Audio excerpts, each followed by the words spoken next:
Hello. अस्सलाम वालेकुम sir. अस्सलाम वालेकुम सर। वालेकुम अस्सलाम। क्या हाल है सर, कैसे हैं? अल्लाह का शुक्र है। सर पेपर का कुछ बताइए ना, क्या आने वाला है, कुछ तो आइडिया दें। पेपर दे दूं? नहीं मतलब आइडिया दे दें। एग्जाम तो कर, या अभी देना तो अभी कर दें, हम कर लेते हैं। करना तो कल भी आज भी है सर। हाँ करना था जी। पेपर मैंने आसान जी बनाया हाँ था, मुश्किल सर ये बता दे टोटल क्वेश्चन कितने हैं सर?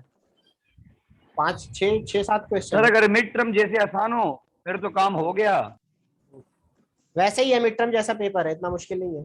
सर वो बहुत मुश्किल था, खुदा रसूल को माने सर, सर वो मिड बहुत टर्म में ना मुश्किल था। आपने जो वो जो हाइड्रो वाला डाल दिया था सर, उसने बड़ी मुश्किल में डाला है सर वो जो क्वेश्चन था। क्योंकि सर आपको थोड़ा सा मतलब पता ही होगा सर, इतना स्ट्रॉन्ग बैकग्राउंड नहीं है ना इंजीनियरिंग रिलेटेड, तो बड़ा मुश्किल हो गया था उसको डिफाइन करना स्मॉल को, और फिर टोटल कैपेसिटी निकालना, फिर उसके मैंने साथ उसको मर्ज करना कि हमारी कैपेसिटी कितनी है, हमें कितना चाहिए होगा। इस तरह का कोई क्वेश्चन दिया था मैंने? सर एनर्जी का सेक्शन जी भी सर आएगा या दिया सिर्फ था, पढ़ रहे थे एनवायरमेंट हम लोग। लॉ आएंगे सर? भाई ज्यादा तो एनर्जी का सेक्शन है। तो सर एनर्जी सर तो हमने भले मिड में हो भी पर दे थोड़ा दिया अब तो। बैलेंस कीजिएगा ना कि हम लोग उसको कर सकें सर प्लीज। नहीं ज्यादा तो कवर मैंने, ये तो आप पढ़ते ही रहे हैं, मतलब इन्वायरमेंट का तो लॉज जो है वो मेरे ख्याल में सर 2। आप हाँ हेलो। आप सर काइंडली हमें वो सब्जेक्ट वो सिलेबस बताए, वो टॉपिक कौन सा टॉपिक? बताए, यानी सर पेपर के अच्छा हवाले सर वो से मत दीजिएगा सर, वो जो आपने हाइड्रो वाला जो दिया भी था। टॉपिक है जिसको हम हाँ आज रात को गो करें तैयार कर 2-4 सकते। घंटे, वो टॉपिक हमें बता दे सर। चलो मैं बता देता हूँ। पहले 5 मिनट वेट कर ले, जो सर जो आ रहे। एनवायरनमेंट की टेंशन नहीं है, इंशाल्लाह एनवायरनमेंट तो हम कर लेंगे, एनर्जी हमारे लिए फर्स्ट एनवायरमेंट दिया ही एक्सपीरियंस नहीं है ना। मैंने। बस सर फिर एनर्जी पे थोड़ा औकात रखिएगा, क्योंकि हमारा फर्स्ट एक्सपीरियंस है इस फील्ड में। तो अच्छा अच्छा। Thank you sir. एनर्जी के हवाले से मैंने कोई ज़्यादा इतने मुश्किल क्वेश्चन डाले नहीं है। जो फोकस्ड है मेरा वो अ,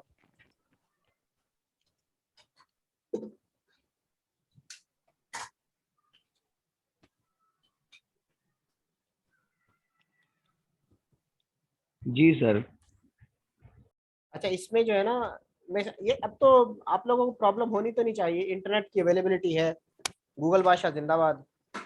तो सर हम फिर भी एटलीस्ट पढ़ तो सर लेते देखें, 2-4 अगर घंटे। आपने लग गया हर चीज, सर देखें होता है जो आप गूगल वाला कह रहे हैं एस्पेक्ट वो है, पर सर क्वेश्चन ऐसे भी होते हैं कि हर एक चीज हम गूगल से नहीं निकाल सकते ना, हमने कुछ चीज तो पढ़ी वही भी तो होती पेपर है, होता है। कुछ हमारी अपनी नॉलेज भी होती अगर है। सब कुछ गूगल में मिल जाए तो फिर तो फायदा नहीं ना पेपर का। सर इस तरह तो वही तो पेपर ना भी सर, वही कंप्लीट बात नहीं है ना, होगा क्योंकि अगर हम सब कुछ गूगल पे जोड़ें। और सेकंड बात ये कि सर इसका मतलब है वो तो हमने पर स्टडी नहीं किया। एटलीस्ट सर कल जो बिल्कुल होगा ऐसा ही पेपर है। में वो तो अलग बात है, हम आज मैंने रात को स्टडी तो कर लेंगे वो चीज। देखो मैं बता देता हूँ क्या क्या आ सकता है। एक तो इसके अंदर आप ये देख लें कि नेप्रा के जो लाइसेंसिंग रूल्स हैं, मतलब नेप्रा के हवाले से कौन कौन सी जो है कंपनीज हैं वो डिस्ट्रीब्यूशन की जो है वो ऑपरेशन कर रही हैं। ठीक है सर। ठीक है। ऑपरेशंस जी ऑपरेटिंग सर। हमारे पास देखिए 3 ही चीजें हैं ना, मैंने आपको पढ़ाया था। एक तो हमारा पावर सेक्टर का, देखिए ये देख लीजिएगा आपके पावर सेक्टर के अंदर जो पावर जनरेशन है वो कौन कौन सी कंपनीज है, वो ज्यादातर जेनकोज है। जेनको 1, जेनको 2, यानी जेनको। जी सर। ठीक है। ये जेनको जो है इनके थ्रू सर हमारा जो है जेनकोस हैं, आईपीपीस हैं हमारे पास। आईपीपीज है, जेनको है। तो फिलहाल मैं पावर जनरेशन देखिए 3 चीजें हैं। एक तो आप जनरेशन कहाँ से कर रहे हैं, जनरेशन के सोर्सेज क्या है, दूसरा उसके डिस्ट्रीब्यूशन क्या है, जी सर। ठीक है, और फाइनल उसका ट्रांसमिशन जी और सर। डिस्पैच क्या है। ठीक है। तो ट्रांसमिशन एंड डिस्पैच के अंदर या जो हमारी डिस्ट्रीब्यूशन सेक्टर है उसके अंदर कौन कौन सी कंपनीज काम कर रही है। जनरेशन के हवाले से तो मैंने आपको पिछले मिड टर्म में दे ठीक दिया है था। सर। तो आप यहाँ इस फाइनल टर्म में जो है ना थोड़ा सा एक फोकस कर लीजिएगा ट्रांसमिशन एंड डिस्पैच की तरफ और डिस्ट्रीब्यूशन की तरफ। डिस्ट्रीब्यूशन कंपनीज कौन कौन सी काम कर रही है। ठीक है, वो तो आपको पता ही होगा। सर ये वही है वो जिसपे नोमान ने वो किया था, प्रेजेंटेशन दी थी। नहीं नहीं, ऐसा हमने दी थी ये वाली, अमजद बात कर रहा हूँ। और नोमान ने भी दी थी आप लोगों डिस्ट्रीब्यूशन ने किस कंपनी पे पे दी सर, थी जो मैंने उनसे अमजद? सवाल भी किया था। देखो हम लोगों ने कवर किया था डिस्ट्रीब्यूशन, ट्रांसमिशन और जनरेशन, जिसके अंदर हमने पर्टिकुलरली हर एक चीज को फोकस किया था कि पावर जनरेशन कौन कर रहा है, डिस्ट्रीब्यूशन कौन कर रहा है, डिस्पैच कौन कर रहा है, ईच एंड एवरीथिंग उस हाँ, तो प्रेजेंटेशन में है। उसमें जनरेशन में तो आपके पास वाइड एरिया है ना, जनरेशन में आपके पास जो है वो मिक्स मिक्स जी सर, मिक्स मिक्स एनर्जी आ रही है। हमारे पास इंडिपेंडेंट डिपेंडेंट सब है। इंडिपेंडेंट भी बिल्कुल है आपका, कन्वेंशनल भी है आपका, नॉन कन्वेंशनल भी है, रिन्यूएबल भी है, उसकी कुछ परसेंटेज है, हाइडल भी है, तो ये सारी जी मिक्स सर, मिक्स है मिक्स ना। मिक्स है सारा। लेकिन इसके अंदर जो है वो, अगर फिर उसके बाद अगर हम डिस्ट्रीब्यूशन पे आते हैं, तो डिस्ट्रीब्यूशन कोई मिक्स नहीं है। मतलब डिस्ट्रीब्यूशन कौन कौन सी कंपनीज है जो कि इस जनरेशन से उठा रही हैं, और फाइनली वो जो है कंज्यूमर तक कैसे पहुंच रहा है। ठीक है सर। ठीक है, तो एक तो डिस्ट्रीब्यूशन के सर हवाले से देख लीजिएगा। ठीक है सर। सर यानी आप इस तरह का कह रहे हैं कि पावर जनरेशन से लेकर के डिस्ट्रीब्यूशन तक का जो स्ट्रक्चर जो आपने एक कोर्स में हमें एनर्जी मैनेजमेंट सिस्टम में जिस तरह हाँ, वो पढ़ाया मतलब उनकी उनसे रिलेटेड आप देखें, आपका जो डिस्ट्रीब्यूशन का एरिया है वो कौन देख रहा है, अल्टीमेटली वो नेपरा देख बिल्कुल। रहा है। ठीक यस है, सर। लाइसेंसिंग नेपरा देता है आपको। ठीक है, जनरेशन का नेपरा से ताल्लुक मेरे ख्याल में नहीं है। जो हमारी जनरेशन है वो थोड़ा सा ऑयल एंड गैस की तरफ चला जाता है, क्योंकि हाइडल वापडा के जनरेशन या तो वापडा के पास है, अगर वो हाइडल की बात करें।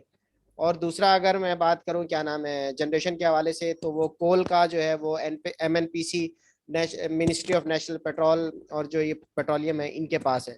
जो फेडरल डिस्ट्रीब्यूशन या जो हमारा लाइसेंसिंग है, डिस्ट्रीब्यूशन रूल्स हैं, ये नेपरा के पास है ज़्यादातर।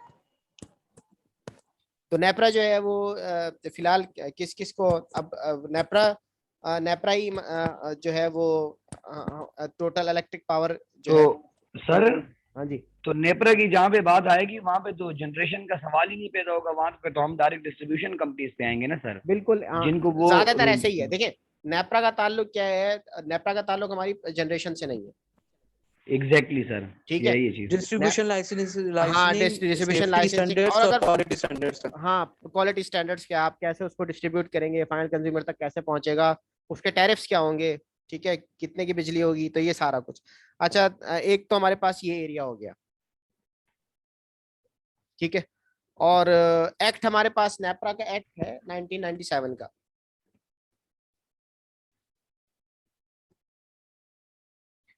अच्छा, इसके अलावा जो है वो आ, हमारे यहाँ एक मैंने एक क्वेश्चन इस तरह का भी, इस टाइप का भी बनाया है कि टैरिफ्स के हवाले से, टैक्सेशन के हवाले से एनर्जी रिसोर्सेज के अंदर गवर्नमेंट का क्या रोल रहा है। ठीक है, अगर मैं टैक्सेशन के हवाले से बात करूं, टैक्स हमेशा ही लगता रहा है, और अब बिजली पे करंट सिनेरियो क्या है, कितना टैक्स लगाया जा रहा है। अभी भी मैंने एक खबर पढ़ी थी कि परसों की बात है कि एक वो न्यूज़ न्यूज़ आई कि भाई बिजली के सार्फिन के लिए एक और धमाका, हुकूमत की तरफ से एक और धमाका। अब वो पूरा धमाका क्या था, मैंने पूरी न्यूज़ तो नहीं सुनी, लेकिन ये कि रिवाइज हो रहा है, और ये बाज़ जगह पे तो ये बिजली जो है, अब जैसे हम बहरिया टाउन की बात करें, तो बहरिया टाउन कराची में जो है वो बिजली बहुत महंगी है, ये यूनिट बहुत महंगा है। ठीक है, और अगर हम के इलेक्ट्रिक की बात करें, उसका उसका पर यूनिट कितना है, तो इस हवाले से सर इसका क्वेश्चन कैसे बनेगा, काइंडली आप बताएं जरा। क्वेश्चन का मतलब ये है कि आप टैक्सेशन के अंदर क्या रोल रहा है गवर्नमेंट्स का, टैक्सेशन कैसे लगाई है। यानी सर टैक्सेशन किस बुनियाद पे लगाई जाती है? हाँ, टैक्स टैक्स में क्या रोल रहा है गवर्नमेंट्स का, मतलब टैक्स फाइनल कितना, कंज्यूमर तक की हाँ, सप्लाई तक टैक्स के सप्लाई अंदर तक क्या क्या कितना टैक्स लगा गवर्नमेंट है, का और कंट्रीब्यूशन करंट है। गवर्नमेंट ने ठीक है, क्या कुछ ओवरकम कर सकी है टैक्सेशन को, या और हमारे फ्यूचर में क्या हो सकता है, ये सब चीजें फ्यूचर है में ना। क्या हो सकता है, इसको एक ब्रीफ ओवरव्यू देख अच्छा, लीजिएगा। टैक्सेशन के हवाले से मुख्तलिफ टेन्योर की जो पॉलिसी है उसके बारे आप उसका जी बताना है ना सर। जी जी। ठीक है सर, ठीक है सर, गॉट इट। तीसरा सर। सर इन्वायरमेंटल लॉ के रिलेटेड से कुछ बता दें, जो आपने कुछ लेक्चर्स भी शेयर किए थे ना। नहीं, वो नहीं आएगा एनवायरमेंट का मेरे भाई।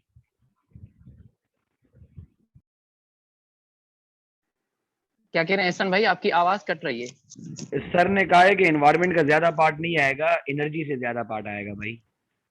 एहसन भाई आज चार हाँ, बजे तो वो भाई। सर ने कुछ 4 लेक्चर भी शेयर की थी ना, जो पुराना सब्जेक्ट। वो हाँ, वो स्टूडेंट ने किसी ने शेयर की थी, तो मैंने शेयर उसमें किए से थे, सर ने कहा है मैंने इन्वायरमेंटल लॉस। जी सर, मैंने आपने शेयर भी। किए थे। वो शेयर इस वजह से किए थे कि पिछले 4-5 लेक्चर्स के अंदर ये EIA में मैंने सारे इन्वायरमेंटल लॉस पढ़ाए थे, जिसके अंदर पाकिस्तान इन्वायरमेंटल प्रोटेक्शन एक्ट है 1997 का। तो अभी टाइम नहीं मिल सका, नहीं तो मैं उसको रिवाइज कर लेता, लेकिन मोस्टली आप लोगों में से अक्सर ने पढ़ा हुआ है, तो उसको एक दफा गो तो थ्रू सर कर लीजिए। इसमें कुछ पार्ट आया है पेपर में? इन्वायरमेंटल प्रोटेक्शन एक्ट के हवाले से आप देख लीजिएगा इसकी पॉलिसीज क्या हैं, और कहेंगे तो मैं बता दूंगा आपको पूरा एक लेक्चर, उस पे तो लेक्चर भी मैंने शेयर किया है। जी सर, ठीक है। ठीक है अच्छा, सर। एक क्वेश्चन मैंने दिया है कि पाकिस्तान इन्वायरमेंटल प्रोटेक्शन जो एक्ट है हमारा, और जो हमारे करंट इलेक्ट्रिसिटी या एनर्जी का जो एक्ट्स हैं, वो कैसे आपस में मिलके काम कर रहे हैं, या क्या उनका रोल क्या है, इन्वायरमेंट का रोल क्या है एनर्जी के हवाले से, क्या बेनिफिट्स हैं उसके अगर हम उसको कंप्लाइंस करें तो। ठीक है, तो इस तरह के क्वेश्चन दिए हैं मैंने, और इस एक आध क्वेश्चन मैंने यानी ऐसे सर पाकिस्तान एनवायरमेंट एक्ट जो है उसको मद्देनजर रख के जो हमारा इलेक्ट्रिसिटी का एक्ट है अभी का, मतलब इलेक्ट्रिसिटी का एक्ट नहीं है, इलेक्ट्रिसिटी के जो एक्ट्स हैं या इलेक्ट्रिक एनर्जी के हवाले से जो हमारे एक्ट्स हैं वो कैसे इंटीग्रेटेडली काम कर सकते हैं। ठीक है सर, ठीक है सर। मतलब एनर्जी के तो हमारे डिफाइंड है, अब एनवायरमेंटल एक्ट्स हैं उसको कैसे हम अगर इंटीग्रेट करें, कि भाई हम अगर जैसे कोल है, कोल जो है वो इन्वायरमेंट में भी लगता है एनर्जी में भी लगता है। कोल बर्न करेंगे तो जी आपको एनर्जी सर। मिलेगी, लेकिन एक तरफ इशू है कि कोल बर्न करेंगे तो आपके कार्बन क्रेडिट्स जो है वो ज़ाय होते हैं। ऐसा ही है ना, जी सर। इंटरनेशनली कुछ कार्बन क्रेडिट्स होते हैं जिसकी बेसिस पे जी जो है ना जी सर। हर कंट्री को। सर पाकिस्तान में तो नहीं है ना एप्लीकेबल अभी एक कार्बन मार्केट जो है, हमारे पास नहीं तो नहीं, है ही नहीं कार्बन सर अभी। हमारे यहाँ एप्लीकेबल नहीं है, ये चाइना में या ज्यादातर चाइना में, इंडिया में। पर डिस्कस तो कर सकते हैं ना हम sir, as a good practice. हाँ हाँ, इसको कर सर सकते हैं, लेकिन देखिए। हाँ जी। ठीक है। सर कार्बन मार्केट की बात हो रही है सर, ये कार्बन क्रेडिट्स के हवाले से जो है ना, अब टेक्सटाइल सेक्टर में कुछ कस्टमर्स हैं जो कार्बन न्यूट्रलाइजेशन या कार्बन इसकी बात करने लगे हैं अपने यहाँ पे जो देखो मैन्युफैक्चरर्स हैं। आसान बात आप सही कह रहे हो, पर ट्रेडिंग स्टिल अभी नहीं हो रही है। कुछ इस मतलब कोई कोई क्योंकि ऑर्गेनाइजेशन अगर हैं ऐसे जो इस पर देखेंगे काम हम कर रही तो हैं। हिग इंडेक्स भी चल रहा है टेक्सटाइल में तो ठीक है, और डिटॉक्स भी चल रहा है, और स्टेप भी चल रहा है, तो वो सब चीजें अलग है ना, वो तो as a good practice customer काम करा रहा है। पर अभी जो बात हो रही है वो तो लॉस रिलेटेड हो रही है ना। लॉज नहीं है कार्बन क्रेडिट के देखिए, ऊपर। कार्बन पे कोई लॉ ये नहीं है, हाँ लेकिन बिल्कुल यही मैंने बात है। मैंने चूंकि CSS के कुछ स्टूडेंट्स को पढ़ाया था, तो उसमें जो है ना कार्बन क्रेडिट के हवाले से जो है वो बाकायदा उसके अंदर लिखा है कि इंटरनेशनल एक रेगुलेशन है कि अगर आप जो है कोई भी कंट्री कार्बन क्रेडिट्स पे काम करता है तो उसको को क्रेडिट्स उसके कंट्री के काउंट होते हैं, यानी सर उसको कुछ पैसे भी बिल्कुल। मिल सकते हैं। जी सर, ऐसा ही है। अभी इसके हवाले से जो है यानी कार्बन कार्बन क्रेडिट के हवाले से अगर बात करें ना, पिछले दिनों पाकिस्तान ने ये दायामीर बादशाह डैम और एक और कोई मेमन डैम है मेरे ख्याल से, तो उसके लिए आवाज कम आ रही है। सर कुछ डैम्स हैं पाकिस्तान में, हम्म। जिसके लिए अभी पाकिस्तान ने जो है ना ये कार्बन क्रेडिटिंग के हवाले से जो है ना वो ग्रीन बॉन्ड सेल किए हैं, अच्छा, यानी फाइनेंसिंग के लिए पिछले दिनों इंटरनेशनल मार्केट में अभी सही। वो, हाँ सिर्फ मतलब वो गैस एक बैंक, न्यूज़ पे। सर सिर्फ गैस बैंक काम कर रहा है इसके ऊपर, ग्रीन बॉन्ड के ऊपर। JS bank. जी जेएस बैंक, वर्ल्ड बैंक और आईएफसी के साथ मिलकर। हाँ, ये IFC वाले काम कर रहे हैं ना इस पे। हाँ सर बहुत बुरा काम कर रहे हैं हमारे, तो यकीन करें सांस निकले हुए होते हैं। हमें रेगुलेटर की इतनी फिक्र नहीं होती जितनी आईएफसी को रिपोर्टिंग की होती है। हाँ, IFC को रिपोर्ट करना है ना, असल तो रिपोर्ट वहीं पे, लेकिन सर ये फायदा। बहुत स्ट्रिक्ट स्टैंडर्ड हैं, पर वो हमारे लॉ को देखते ही नहीं है सर पाकिस्तान की नजर से। वो कहते हैं आप ये करो, यार हम कैसे करें जब हमारा रेगुलेटर ही नहीं करने दे रहा हमें। ठीक है। अच्छा, तो बहरहाल ये इस हवाले से देख लें कि इंटीग्रेशन कैसे हो सकती है एनवायरनमेंट और एनर्जी की। अगर हम एक साइड पे एनर्जी को प्रोड्यूस करते हैं तो इन्वायरमेंट हमारे यहाँ आड़े आता है, तो इन्वायरमेंट हमें रिस्ट्रिक्ट करता है कि आप इस चीज़ को कंज्यूम नहीं कर सकते। एग्जाम्पल आपके सामने है, जैसे कोल है। अब कोल कोल हमारे पास है, कोल बर्न करके हम एनर्जी जो है वो प्रोड्यूस कर सकते हैं। और इसी तरह टायर बर्निंग है, टायर बर्न करके हम एनर्जी प्रोड्यूस कर सकते हैं, TDF मशहूर है, टायर डिराइव्ड फ्यूल। लेकिन दूसरी तरफ जो है वो हमारे साथ मसाइल ये है कि अगर हम उसको कंज्यूम करते हैं एज अ एनर्जी सेक्टर, तो इन्वायरमेंट की कुछ रिस्ट्रिक्शंस हैं जो हमें बाउंड करती हैं कि हम इसको लिमिटेड लिमिटेड जो है शक्ल में हम इसको बर्न कर सकते हैं। तो ये इंटीग्रेटेडली कैसे काम किया जा सकता है इस पे। और एक तो आध सर इस पे तो इंटीग्रेटेडली इसी तरह ही काम करेंगे कि बस इन्वायरमेंट का ख्याल रखेंगे, बाकी तो इलेक्ट्रिक के कैसे लिए रखेंगे, जो मतलब भी आप है क्या वो तो। करोगे? देखो कोयला जलाना है आपने, ठीक है, आपके पास जी कोयला सर। निकल रहा है, कोयला जो है सर में काम, आप काम कर रहे हो, अफ्रीका से कुछ कोयला मंगा रहे हो, ओवरकम तो करना है ना एनर्जी क्राइसिस को, बिजली भी सस्ती जी पैदा सर। करनी है। अब चाइना ने भी काम कर लिया कोयले पे, इंडिया भी कोयला बंद कर रहा है, तो पाकिस्तान क्यों खामोश बैठा रहे? ठीक है, लेकिन दूसरी तरफ जो है वो हम ये देखें कि भाई हम इसको बंद करके इससे जो एमिशन हो रही है उसको कैसे काबू कर किया जा सकता है, इंटीग्रेटेडली कैसे काम करना है। जी सिकंदर, आपको कोई क्वेश्चन है? तो सर उसके लिए यही करेंगे कि हम तो एनवायरनमेंट पे फोकस रखेंगे ना, क्योंकि इलेक्ट्रिसिटी तो हमने by hook and by crook provide करनी है, उस बिल्कुल चीज से बिल्कुल, जनरेट करनी है, ठीक है सर। मतलब उसके तो गाइडलाइंस को पूरा करना इन्वायरमेंट, है। इन्वायरमेंट के लिहाज से सर हम ज्यादा से ज्यादा क्या कहेंगे कि भाई हमारा जो प्लांट हमने जो क्या डिजाइन किया लगाएंगे है उस पे? वो चलो मैं ऐसा ना आपसे ही पूछूं, क्या लगेगा डीसल्फाइजर, उसके ऊपर? डीसल्फाइजर लगाएंगे, डीसल्फाइजर लगा सकते हैं। ठीक है, एक डीसल्फाइजर भी है, ईसीपी भी काम करता है मेरे ख्याल में, ईसीपी काम करता है सर सिकंदर? मुख्तलिफ, यस सर बिल्कुल ईसीपी है, और उसमें जो है ना वो प्रेसिपिटेटर के हिसाब से काम करते हैं। इसमें 2-3 टेक्नोलॉजी है कोल में। इस पे जिनमें स्प्रिंकलिंग मशीन भी लगती है सर। स्प्रिंकल, वही आप बेसिकली तो उसको जो एमिशन हो रही होती है उसको बिठाना है ना, उसको लिक्विफाई करना है, लिक्विफाई करके मतलब उसको जी यस लिक्विड सर सर। में, बिल्कुल गैस को बिल्कुल लिक्विड में बिल्कुल। कन्वर्ट करना है, वो कैसे तो कन्वर्ट सर होगी? इस पे ये तो सर एक सेफ्टी का क्वेश्चन हो गया, हमने कंट्रोल्स लगाने हैं बस। जी बिल्कुल। यही है एहसन बस भाई, ठीक है यही सर, इंटीग्रेशन है ठीक कि है सर। एनर्जी और एनवायरनमेंट को साथ में रख के आपने लो कॉस्ट में एनर्जी देनी भी है कंट्री के सिचुएशन को देखते हुए, और उसके हिसाब से आपने क्या ऐसे एनवायरनमेंट के कंट्रोल लगाने हैं कि आप मजबूर हो, आपको पता है कि ये कोयला नुकसान है, लेकिन इसको कितना मिनिमल कर सकते हो आप, और उसे आप यूटिलाइज भी कर सकते हो। या तो इसको फुल्ली बंद करके कोई इसका अल्टरनेट ऐसा निकालो जो कॉस्ट एफिशिएंट हो, लेकिन ये कि या तो इसको इन्वायरमेंटली ऐसा सेव करके आप दोनों चला सकते हो, और इन्वायरमेंट भी सेफ हो आपका, और आपकी एनर्जी भी लो कॉस्ट में जनरेट हो जाए। ठीक है, ओके, जय जी शंकर। सिकंदर, सिकंदर अली मंदन। सर मैं आपसे ये पूछना चाह रहा था कि टोटल कितने सवाल होंगे और हमारे पास टाइम डोमेन कितना है सर, आपको सबमिट करवाने की मींस की यार ये डेडलाइन तो बच्चों कितनी, वाला 3 क्वेश्चन हो आवर्स गया है या 4 सिकंदर, आवर्स है?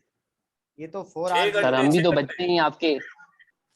देखो 5-4 आपके 6-7 क्वेश्चंस होंगे, और सारे डिस्क्रिप्टिव है, थियोरेटिकल है, और जी इसके अलावा जो है मैंने ठीक है। ज्यादातर कॉन्सेप्चुअल बेस पे दिया है, जो मैंने क्वेश्चन भी कुछ ठीक बताए है। भी हैं कि भाई आप कॉन्सेप्ट क्या आपका एनर्जी के हवाले से जो मैंने पढ़ाया है, उसके अंदर ज्यादातर मैंने जो है वो रट्टा नहीं, मतलब इसके अंदर आपका कॉन्सेप्ट चलेगा कि एनर्जी, जैसे हाँ सर बिल्कुल, वो तो मैं समझ एनर्जी गया। एनर्जी और इन्वायरमेंट का इंटीग्रेशन क्या होगा। दूसरा हमारे यहाँ एक एक क्वेश्चन इस तरह का भी मैं देना चाह रहा था कि आप लोग जो है ये जितना भी एनर्जी का हमारा टेबल है, एनर्जी के हवाले से कौन कौन से जनरेशन के अंदर, हाइडल के अंदर, कोल के अंदर, और जो है वो अल्लाह आपका भला करे रिन्यूएबल के अंदर कौन कौन से हमारी अथॉरिटीज हैं, इंस्टीट्यूशंस हैं जो कि इस पे काम कर रहे हैं। ठीक है, ये भी एरिया ठीक आप है सर, भेजेगा, ये क्वेश्चन दे दो। इस तरह का क्वेश्चन भी आ सकता है आपके पास। सर एक होता है आ सकता है पॉसिबिलिटी, और एक होता है 100% श्योर, नहीं तो ये तो प्लीज मैं नहीं बता टाइम कम, सकता ना, मुकाबला सख्त है। नहीं मैं ऐसा नहीं, देखो, आप सर पेपर 15-20 बता दे क्वेश्चन, लेकिन सर मैं टाइम कम, मुकाबला सख्त है, आपको खुद पता देखो है। मैंने तुम्हें कहा है कि 6 से 7 क्वेश्चन आएंगे, और मैं बल्कि क्वेश्चंस आप लोगों को बता भी रहा हूँ। अब मैं ये नहीं कह सकता कि भाई पेपर में यही कुछ आएगा, ये तो बिल्कुल अनएथिकल हो जाएगा एक किस्म का। साउंड साहब, जी जी। सर ये पूछना था कि जैसे हमें स्टडी वगैरह करने के लिए किस चीज को रेफरेंस बनाना है, मतलब कोई नोट्स वगैरह हैं या कोई बुक वगैरह है जिसको भी रेफरेंस बनाना है सब चीजों के लिए? देखिए मैंने तो बुक भी दी है इनको, अनस सिकंदर को मैंने पूरी बुक दी है, सिकंदर असकानी को, और मैंने कहा था कि इससे फोटो कॉपी करवा लें आप लोग। सर वो बुक अवेलेबल सर है ग्रुप पे सर। मैं सर एक अर्ज करूं काइंडली, बिल्कुल। आपने सर ये जो टॉपिक भी बताए हैं ये मैं नोट डाउन कर रहा हूँ, मैं ग्रुप में सबको बता भी दूंगा कि कहाँ से पढ़ने और कौन कौन से टॉपिक रीड करने, मैं सबको बता दूंगा। ठीक है, यार जबरदस्त है। बस सर मिस यार हूँ, थोड़ा रिजल्ट में ख्याल रखें। रिजल्ट तो जिसका अच्छा होगा उसी को रिजल्ट अच्छे नंबर मिलेंगे। सर इनको थोड़ा अच्छा मार्क्स दे देगा, लेकिन बस ये कि सब चीजें शेयर कर दें अब यार, कहाँ से पढ़ना है क्या करना है, ताकि आसानी हो जाए बस। ठीक है, मैं अच्छा। कर दूंगा, बेफिक्र हो जाए। और क्वेश्चन जो है वो टैक्सेशन के हवाले से बता दिया मैंने आपको, ठीक है। और अ, इसके अलावा जो हमारी गवर्नमेंट है, रिसेंट गवर्नमेंट, उसका क्या रोल है, ये तो मैंने खैर पिछले मिड टर्म में भी दिया था, लेकिन उसमें कुछ अच्छे जवाब नहीं आए थे। तो अब जो है थोड़ी सी मेहनत आप लोग इस सेक्टर पे कर लीजिएगा कि करंट गवर्नमेंट क्या कर रही है। एक तो मैंने आपको ड्राफ्ट शेयर किया था, ड्राफ्ट शेयर नहीं किया था, बताया था, वो ड्राफ्ट शेयर करना भी मैं भूल गया। एक जी ड्राफ्ट सर। मैंने आपको ड्राफ्ट दिखाया था कि करंट गवर्नमेंट जो है वो टेक सीरियस एक्शन जो भी है, अब उस पर इम्प्लीमेंटेशन होती है या नहीं होती। और हर हर सर हर वो जो गवर्नमेंट, आपने मुझे टॉपिक दिया था ना सर प्रेजेंटेशन का, वो जो भी वहां से पढ़ेगा वो कर लेगा आराम से। ठीक है, इसके अलावा भी और मटेरियल भी हो सकता है ऐसा। और जी जो सर। इरा क्या रहा है, मतलब हमारी गवर्नमेंट्स ने क्या हर गवर्नमेंट कोई ना कोई मोटो लेके आई थी। हर गवर्नमेंट, आप 1983 से लेके चले 1970 1997 में हमारी नेपरा बनी है, रेगुलेटरी एक्ट बना है हमारा, ठीक है, इलेक्ट्रिक का। 1997 में हमारा नेपरा एक्ट बना है लाइसेंसिंग का, और 1997 में ही इन्वायरमेंटल एक्ट बना है, ठीक है। तो दोनों एक ही साल के अंदर है। तो फिर बहरहाल ये 5-5 साल की गवर्नमेंट ने क्या पॉलिसीज बनाई। और खास तौर पे एक चीज आप डिफरेंस सामने रखिएगा कि हर गवर्नमेंट का जो मोटो लेके आई थी, वो मोटो क्या था, ठीक है। फर्ज किया गिलानी साहब की गवर्नमेंट आई थी, तो पीपी की गवर्नमेंट आई, उसने क्या, अब नवाज शरीफ शहबाज शरीफ जो है हमारी पीएमएलएन की गवर्नमेंट आई, तो उसका मोटो क्या था, कोई हाइडल लेके आया, कोई जो है वो सर रेंटल पावर। ये पीपल्स पार्टी वाले जो है ना, ये इस पे बड़ा इन्होंने जोर दिया कोल वगैरह पे। ये 2007 और 8 में बहुत ज्यादा हाई फाई हो गया था कोल से इलेक्ट्रिसिटी जनरेट हाँ करने हाँ, का। और ऐसे ही है, उसके बाद जो ये रेंटल जो हम बात कर रहे हैं ना सर, ये पीपल्स पार्टी के आखिरी दौर में और ये नून आखिरी लीग का दौर में जो था। पीरियड स्टार्ट हुआ ना, जी सर। 2013 से 2018 तक का क्या रोल था? ये सर ये जो रेंटल जो भी है ना, जो प्राइवेटाइज करना, ये सबसे ज्यादा मतलब ये नून लीग के दौर ज्यादातर में। हमने जो है ना, ज्यादातर प्राइवेटाइज की तरफ ही गए। हमने कोई अपने जी एनर्जी सर। सेक्टर में गवर्नमेंट लेवल पे कोई काम नहीं किया कि लोगों को कोई सब्सिडाइज मिल जाए। तो प्राइवेट तो सर इन्होंने गवर्नमेंट की ये पॉलिसी थी ना प्राइवेटाइज करने की। गलत, देखो पॉलिसी पॉलिसी मेकर्स भी थे ना कि प्राइवेटाइज ज्यादा से ज्यादा करो ताकि एनर्जी। फिर उसमें क्या होता है, टैरिफ्स पे, अल्टीमेटली टैरिफ्स जो होते हैं ना, जो हमारे फाइनल टैरिफ्स होते जी हैं, सर। उस पे बड़ा फर्क पड़ता है। तो आप लोगों ने ये भी एक चार्ट देख लीजिएगा, इराक का चार्ट खास तौर और पे। और पीटीआई के दौर में सर हाइड्रो पे ज्यादा वो हुआ, तो ये तीन तो बड़े सामने डिफरेंस है सर। आप इसी का पूछ रहे हैं गालिबन। मैं देखो मेजर पूछ रहा हूँ सारे। 98 से 2000 मुशर्रफ का दौर शुरू हुआ था। मुशर्रफ के दौर में क्या हुआ, ठीक है, बहुत बड़ा 10 साल का जो दौर गुजरा है मुशर्रफ साहब का, उस दौर में उन्होंने क्या एक्शन लिए, और इलेक्ट्रिसिटी को ओवरकम करने के लिए उन्होंने क्या क्या फंडिंग लेके आए थे, या क्या उनका मोटो क्या था। इससे पहले 98 से पहले जो है वो पीएमएलएन का दौर था, ठीक है, उस उन्होंने क्या किया था, ठीक है, वो कौन से सेक्टर को लेके आए थे। कतर से कोई साइन किया था उन्होंने, या ये जी सर। एलपीजी। एलपीजी इन्होंने साइन किया था कतर के अंदर, आसिफ जरदारी साहब ने एलपीजी साइन किया। अच्छा, दूसरी तरफ हम ऑयल ऑयल पे साइन करके आते थे सऊदी अरब से कि भाई सऊदी अरब में इतना देगा। फिर रेंटल पावर्स आ गए कि फिर रेंट पे पावर प्लांट्स लगने चाहिए, जिसको आरपीपीज कहते हैं। फिर इसी दौरान जो है गवर्नमेंट ने कहा कि भाई आप जो है प्राइवेटाइज करें। बहुत सारी जेनकोस बनना शुरू हुई, प्राइवेट जेनकोस की आईपीपीज की बात कर रहा हूँ, जिसके अंदर हमारे पावर सेक्टर्स हैं। कोई टपाल एनर्जी बनना शुरू हुआ, मतलब हर किसी की कंट्रीब्यूशन थी इसके अंदर, ठीक है। तो फिर 2013 से 2018 तक का क्या स्टोरी थी, जिसमें शहबाज शरीफ साहब ने कहा था कि मैं जो है बिजली खत्म कर दूंगा, मतलब लोड शेडिंग खत्म कर दूंगा। जी सर।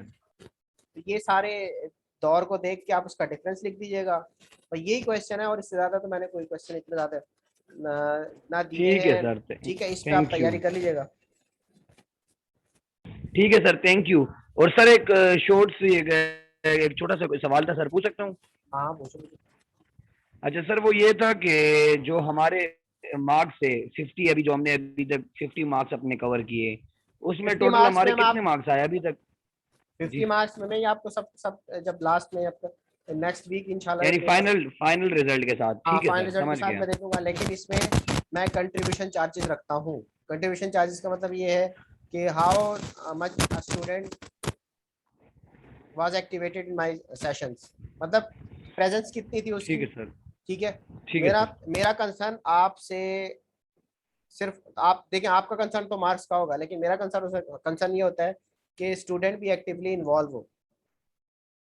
तो जिस अटेंडेंस मैटर करती है, मैं अपने अटेंडेंस के मार्क्स अलग से रखता हूँ, कौन सा स्टूडेंट किसने मेरे क्लासेस पूरी ली है, तो हक भी उसका ज्यादा बनता है। बहरहाल आप लोगों का पेपर भी मैटर करता है, अटेंडेंस भी मैटर करती है। तो कल इंशाल्लाह आपको सुबह 10 बजे आपका पेपर स्टार्ट है इंशाल्लाह। इंशाल्लाह सर। ठीक है सर, इंशाल्लाह। अच्छा सर, अगर ELMS में LMS में कोई इशू होता है तो हम व्हाट्सएप और जीमेल पे आपको देखिए भेजेंगे। ELMS पे पेपर होगा सर समटाइम इशू क्रिएट होता है, अब जैसे कल हमने मैं पेपर क्विज सेंड भेजा कर दूंगा वो आपको। ELMS पे, वो तो ठीक है सर, क्वेश्चन पेपर तो आ जाएगा। आंसर शीट समटाइम सर हम सबमिट करा देते नहीं होती है, या टाइम से कोई इंक्रीज हो जाती है टाइमिंग, एक मिनट मैं तो वो आपको ना काइंडली आप email पे सेकंड और कर देंगे। थर्ड मैं लिख ऑप्शन रहा हूँ, ईमेल आप रखें। ठीक है सर, थैंक यू। एक मिनट मैं लिख रहा हूँ।